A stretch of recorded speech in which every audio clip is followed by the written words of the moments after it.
శ్రీ గురుభ్యో నమః. తెలుగువన్ ప్రేక్షకులకు స్వాగతం. సంస్కారాలలో గర్భాధానాన్ని ప్రథమ సంస్కారంగా పరిగణిస్తూ ఉంటారు మన వాళ్ళు. వింటే మనకి ఆశ్చర్యం కలుగుతుంది.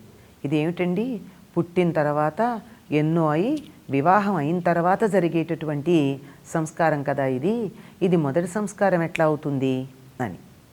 పుట్టిన తర్వాత వివాహం చేసుకున్న దంపతికి అది తర్వాతి సంస్కారం, కానీ పుట్టడానికన్నా ముందు జీవుడికి మొట్టమొదటి సంస్కారం అదే. ఎందుకు అంటే, ఏ సమయంలో ఒక జీవి గర్భంలో ప్రవేశిస్తాడో ఆ సమయాన్ని అనుసరించి అతడి యొక్క జన్మ ఉంటుంది. మంచి సమయంలో గర్భధారణ జరిగినప్పుడు మంచి సంతానం కలుగుతుంది. అందుకే మన పూర్వులు రాబోయే తరాలలో మంచి జీవులు రావాలి అంటే పుట్టబోయేటటువంటి పిల్లలు సద్బుద్ధి కలిగినటువంటి వాళ్ళు అయి ఉండాలి, దుర్బుద్ధి కలిగిన వాళ్ళు ఉండకూడదు, అప్పుడే సమాజం బాగుంటుంది, దేశం బాగుంటుంది అనేటటువంటి ప్రయోజనాన్ని మనసులో పెట్టుకుని గర్భాధానాన్ని ఒక ప్రత్యేకమైనటువంటి క్రతువుగా, ప్రధానమైన సంస్కారంగా భావించటం జరిగింది. ఎందుకు అంటే, జీవుడు తయారవడానికి తల్లిదండ్రుల యొక్క శుక్ర శోణితాల కలయిక కారణం.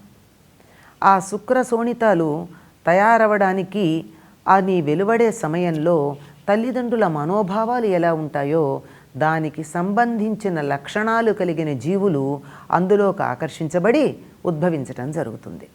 అందుకని ఆ గర్భాధాన సమయంలో చాలా ఆహ్లాదకరంగా, ఉల్లాసంగా, అంతేకాకుండా ఉల్లాసంగా అంటే ఆవేశంతో కాదు, ప్రశాంతంగా, శుచిగా, ఈ శుచి బాహ్య అభ్యంతర శుచులు అని చెప్తారు. అంటే శరీరం శుచిగా ఉండాలి, మనసులో ఎటువంటి కోపతాపాలు, కల్మషాలు, ఈర్ష్య, అసూయలు మొదలైనవి ఉండకూడదు. అలా ఉన్నటువంటి సందర్భంలో జీవి తల్లి కడుపులో గనక ప్రవేశించినట్టయితే మంచి సత్వగుణ సంపన్నుడు, సద్బుద్ధి కలవాడు, మంచి గుణాలు కలవాడు, లేక కలద్ది అని కూడా చెప్పచ్చు. ఇక్కడ సంస్కృతంలో పుంలింగంలో ఎక్కువగా వాడుతూ ఉంటారు. సంస్కృతంలో వాడే పుంలింగం జాతివాచకంగా కాక శబ్దవాచకంగా ఉంటుంది. అందువల్ల అక్కడ ఏకవచనంలో అట్లా ఉంది కనుక మనం చెప్పుకుంటున్నాము.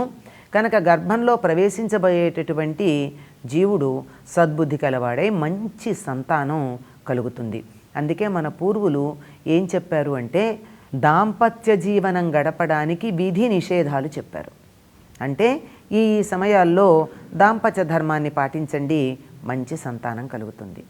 ఈ సమయాల్లో దాంపత్య ధర్మాన్ని పాటించకండి, ఇద్దరు స్నేహితులుగా మెలగండి, ఒక పక్కపక్కని స్నేహభావంతో ఉండండి, ఒక కప్పు కింద ఉన్నంత మాత్రాన దాంపత్య జీవనం గడపాలనే నియమం లేదు గనక ఆ రకంగా ఉండండి అని విధి నిషేధం. వీటికి వారాలు, నక్షత్రాలు, తిథులు, ఇంకా అనేక రకమైనటువంటి ఇతర అంశాలు, జ్యోతిష్ శాస్త్ర సంబంధమైన అంశాలు, వీటన్నింటినీ చేర్చి ఇవి కూడనివి, ఇవి తగినవి అని చెప్పారు. దీనికి ఉదాహరణగానే మనకి కూడని సమయంలో అంటే అసుర సంధ్య వేళలో సంతానేచ్ఛ కలిగినటువంటి వారికి ఎటువంటి సంతానం కలిగిందో మనం చూసాం. దితికి హిరణ్యాక్ష, హిరణ్యకశిపులు దైవ ద్వేషం కలిగినటువంటి వారు పుట్టారు. అలాగే కైకసికి రావణ, కుంభకర్ణ, విభీషణులు జన్మించారు. అంటే ఆ గర్భ ఆధానము ఎప్పుడు జరుగుతుందో ఆ సమయాన్ని బట్టి రాబోయేటటువంటి సంతానం ఆయా గుణాలని కలిగి ఉంటుంది. ఇవి నిషిద్ధ సమయాల్లో దాంపత్య ధర్మాన్ని నిర్వర్తించినట్టయితే ఇటువంటి కూడని సంతానం కలుగుతుంది అని మనకి పురాణాలలో కొన్ని ఉదాహరణలు కనపడుతున్నాయి. వీటన్నింటినీ మూఢ విశ్వాసాలు, పనికిరానివి, అంధవిశ్వాసాలు అని కొట్టిపారేసేటటువంటి వారు కూడా ఆధునిక కాలంలో ఈ చైనీస్ క్యాలెండర్ అనేది సంతానం పొందడానికి ఉపయోగపడేటటువంటి దానిగా భావించి అనుసరించటం, దానికి సత్ఫలితాలు వచ్చాయని చెప్పడం మనం చూస్తున్నాం. అంటే చైనా దేశం కూడా, జపాను దేశం ఇవన్నీ ప్రాచ్య దేశాలు, పాశ్చాత్య దేశాలు కాదు. ఈ దేశాలన్నింటిలోనూ స్వల్ప భేదంతో అనేకమైన సదాచారాలు పాటించబడుతూ ఉంటాయి. ఆ సదాచారాలలో ఒక్క అంశాన్ని క్రోడీకరించి పట్టికగా అందించిందే ఈ చైనీస్ క్యాలెండర్ మొదలైనవి పాటించటం అనేది. అంతేకాకుండా సమయం గురించి ఇలా చెప్పాం. అలాగే ప్రదేశం కూడా తగినటువంటిదిగా ఉండాలని, అంటే అసుర సంధ్య వేళ, కూడని నక్షత్రాలు, గ్రహచారాలు అంటే గ్రహ సంచారాలు ఉన్నటువంటి సందర్భాలు కాకుండా ఇంకా ప్రదేశం కూడా ఎలా ఉండాలో మన పూర్వులు చెప్పారు. ఏమిటి అంటే వాతావరణం బాగుండాలి, స్నానం చేసి ఉండాలి, పరిశుభ్రంగా ఉండాలి, మంచి గాలి వెలుగు వచ్చేటటువంటి చోటుగా ఉండాలి. ఆ సమయంలో తల్లిదండ్రులు అంటే కాబోయే తల్లిదండ్రులు భయపడుతూ కానీ, బెంగతో కానీ, దిగులుతో కానీ, దుఃఖంతో కానీ, ఆవేదనతో కానీ ఉండకుండా ప్రశాంతంగా ఆనందంగా ఉండాలి అని చెప్పారు. దీనికి కారణం ఏం చెప్తారు అంటే అంగాదంగాత్ సంభవసి హృదయాదధిజాయసే ఆత్మావై పుత్రనామాసి పంజీవ శరదశతం. ఇది నామకరణం మొదలైన సందర్భాల్లో తండ్రి చేత అనిపిస్తూ ఉంటారు. నా శరీర అవయవాలలో నుంచి నీ శరీర అవయవాలు అంటే మొత్తం నా శరీరంలోంచి వచ్చాయని చెప్తూ హృదయాదధిజాయతే హృదయం నుండి వచ్చాయి, ఆత్మావై పుత్రనామాసి నేనే పుత్రుడు అనేటటువంటి పేరుతో ఇదిగో ఇలా నీ ఎదురుగా కనపడుతూ ఉన్నాను, నేనే నువ్వుగా ఉన్నాను అని చెప్పడం ఉంది.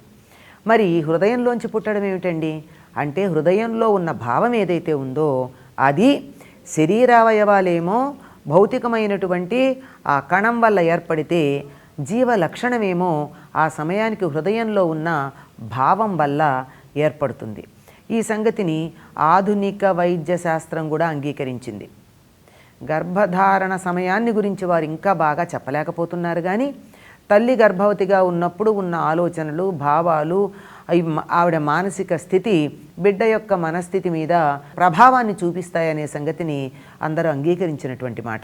ఇంకా కొంచెం వెనక్కి వెళ్ళినట్టయితే ఆ జీవుడు తల్లి గర్భంలోకి ఆకర్షించబడేటప్పుడు ఉన్న స్థితి కూడా, భార్యాభర్తల ఇద్దరి యొక్క స్థితి కూడా ఆ జీవి యొక్క మానసిక స్థితి మీద ప్రభావం చూపుతుంది అని మరి కొద్ది రోజులు పోయాక ప్రయోగశాలల్లో నిరూపిస్తారేమో. దీన్ని మాత్రం మన పూర్వులు ఇంతకు ముందే నిరూపించి చెప్పడం జరిగింది. ఇన్ని నియమాలు ఎందుకు పాటించాలండి అంటే మనకి సంతానాన్ని పొందడం కోసం మాత్రమే దాంపత్య ధర్మాన్ని స్వీకరించటం అన్నది ఆర్ష సంప్రదాయం. ప్రజాయై గృహమేధినాం అని రఘువంశ రాజుల గురించి కాళిదాస్ చెప్పాడు. గురువుగారు చదువంతా అయిపోయి ఇంటికి వెళ్ళిపోతూ ఉన్నటువంటి తన శిష్యుడికి చిట్ట చివరికి మనం ఈనాడు కాన్వకేషన్ అడ్రస్ అని అంటామే, అటువంటి స్నాతక ఉపదేశం ఇచ్చేటప్పుడు ఏం చెప్తాడంటే కొన్ని ఏష ఆదేశ ఏష నిర్దేశ అంటాడు. కొన్ని ఆదేశాలు, సూచనలు, కొన్ని తప్పనిసరిగా పాటించవలసిన విధులు అని చెప్తాడు. అట్లా చెప్పేటటువంటి దానిలో ఒకటి ఏమిటి అంటే ప్రజాతంతుం మా విచ్ఛేదయత్సీతి అంటాడు. ప్రజాతంతువుని నువ్వు ముక్కలు చెయ్యకు, తెగగొట్టకు అన్నాడు.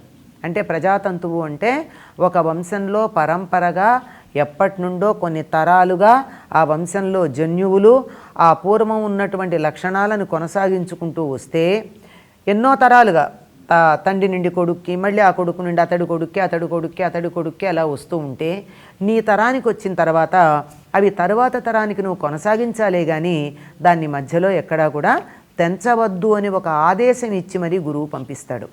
ఇది పితృణం తీర్చుకోవడం అని మనం అంటూ ఉంటాం. పితృణం తీర్చుకోవడం అంటే తల్లిదండ్రులకి సేవ చేయడం మాత్రమే అని అనుకుంటున్నాం మనం. అది భాగమే, కాదనడానికి వీల్లేదు. కానీ నిజంగా మనం తీర్చుకునే పితృణం ఏమిటి అంటే మన తల్లిదండ్రులు మనకి శరీరాన్ని కల్పించి ఇచ్చినందుకు వాళ్ళ పట్ల మనం రుణం ఎలా తీర్చుకుంటాం? వాళ్ళకి శరీరాన్ని కల్పించి ఇవ్వలేం, కానీ మనం కొన్ని శరీరాల కల్పనకి సహకరించి ఆ శరీరాలు వచ్చేట్టుగా చేసి కొంతమంది జీవులకు కావలసిన ఇల్లు, శరీరం అంటే జీవుడు ఉండే ఇల్లే కదా, కొంతమంది జీవులు ఉండడానికి కావలసిన ఇంటిని ఏర్పాటు చేయడం అన్నది మన యొక్క కర్తవ్యం గనక ఇది పితృణం అన్నారు. భారతీయ సంస్కృతిలో దాంపత్య ధర్మం అన్నది భౌతికమైన సుఖాల కోసం మాత్రమే కాదు, ఆధ్యాత్మికమైనటువంటి ఔన్నత్యం కోసం, అందులో ప్రధానంగా 3 రుణాలు తీర్చుకోవడం కోసం దాంపత్య ధర్మాన్ని పాటించవలసినటువంటి అవసరం ఉంది. ఒకటి పితృణం, సంతానాన్ని పొంది, దేవరుణం, పూజాదికాలి ఇత్యాదులన్నీ చేసి, ఋషి రుణం, తాను నేర్చుకున్నటువంటి విద్యని 10 మందికి బోధించి, ఇలా ఈ రుణాలు తీర్చుకోవడం కోసమే దాంపత్య ధర్మాన్ని నిర్వర్తించాలన్నారు. ఇది కామోపభోగం కోసం మాత్రం కాదు. ఎవరైతే కామం కావాలి, సంతానం వద్దు అనుకుంటారో అటువంటి వారికి ఒకవేళ సంతతి కలిగితే ఆ సంతతి తల్లిదండ్రుల మీద ప్రేమతో ఎలా ఉంటుందండి? మన దేశంలో ఎప్పుడూ కూడా పిల్లలు కావాలి అని కోరుకుని పూజలు చేసి, పునస్కారాలు చేసి, తపస్సులు చేసి, యాగాలు చేసి, యజ్ఞాలు చేశారే తప్ప సంతానం వద్దు, మేము భార్యాభర్తలం సుఖపడతాము అన్నటువంటి వాళ్ళు లేరు. దశరథుడు యజ్ఞం చేశాడు, దిలీపుడు ఒక దీక్ష తీసుకున్నాడు, కొంతమంది తపస్సు చేశారు. అటువంటి వారు గనకే వారికి ఉత్తమ సంతానం కలిగింది. ఇలా ఉత్తమ సంతానం కలగడానికి కావలసిన నియమాలని ప్రథమ సమాగమం సమయంలో చెప్తారు. వివాహం అయిన తర్వాత గర్భాధానము అనేటటువంటి సమయంలో. మిగిలినప్పుడు అక్కర్లేదా అంటే ఆ నియమాలని తరువాత కూడా కొనసాగించవలసినది అనేటటువంటి సూచనతో మనకి చెప్పబడింది. ఇది ఒక గొప్ప సంస్కారం అండి. ఈ సంస్కారం వల్ల ఉత్తమ జీవులు సంతానంగా రావడం జరుగుతుంది. స్వస్తి.